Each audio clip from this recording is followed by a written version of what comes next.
അജിത് കുമാർ നമുക്കൊപ്പം ചേരുന്നു. വട്ടിയൂർക്കാവ് അജിത് കുമാർ, നിങ്ങൾ പുതിയ മാലയ്ക്കും ലഡുവിനും ഒക്കെ ഓർഡർ കൊടുത്തോ സവാദിനെ സ്വീകരിക്കാൻ?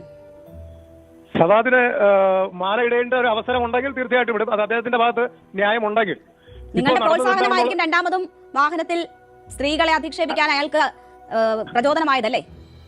അല്ല, ഞാൻ ചോദിക്കട്ടെ, ഇപ്പൊ ഈ പറയുന്നു ഇതിപ്പോ എന്താണ് ഇവിടെ തെളിവായിട്ട് കിട്ടിയിട്ടുള്ളത്? അദ്ദേഹം ഏതെങ്കിലും പരാതിക്കാരി ആരെന്ന് പോലും വ്യക്തമല്ല. പിന്നെ പരാതിക്കാരി അറിയുന്ന എന്തിനാണ്? കൊള്ളാം, അടിപൊളി, നല്ല വാർത്താ അവതരണം അല്ലെങ്കിൽ നല്ല റിപ്പോർട്ടിങ്, ഇങ്ങനെ തന്നെ വേണം ചേച്ചി. നിങ്ങൾ ചെയ്യുന്ന അല്ലെങ്കിൽ ഈ കൊള്ളരുതായ്മകൾ കണ്ടു കഴിഞ്ഞാൽ അതിനെ നിങ്ങൾ അങ്ങ് അംഗീകരിച്ചുകൊണ്ട് അതിനെ അവരാണ് നല്ലവരെന്നുള്ള രീതിയിലേക്ക് കൊണ്ടുപോകാതെ രണ്ടുപേരുടെയും പക്ഷം ചേർന്നുകൊണ്ട് സംസാരിക്കുന്ന ആ രീതി തന്നെ വേണം. ഒരാളുടെ പക്ഷം മാത്രം സംസാരിക്കാൻ പാടില്ല.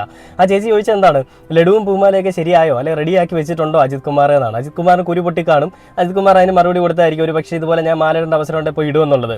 ഞാൻ ആദ്യമേ പറഞ്ഞു അജിത് കുമാറിന് അത്രയ്ക്ക് ഇഷ്ടമാണ്, അജിത് കുമാറിന്റെ മകളെ കൊണ്ട് കെട്ടിക്കും അല്ലെ വീട്ടിൽ കൊണ്ടിരുത്തുകയൊക്കെ ചെയ്യാം, നല്ലതാ. പക്ഷേ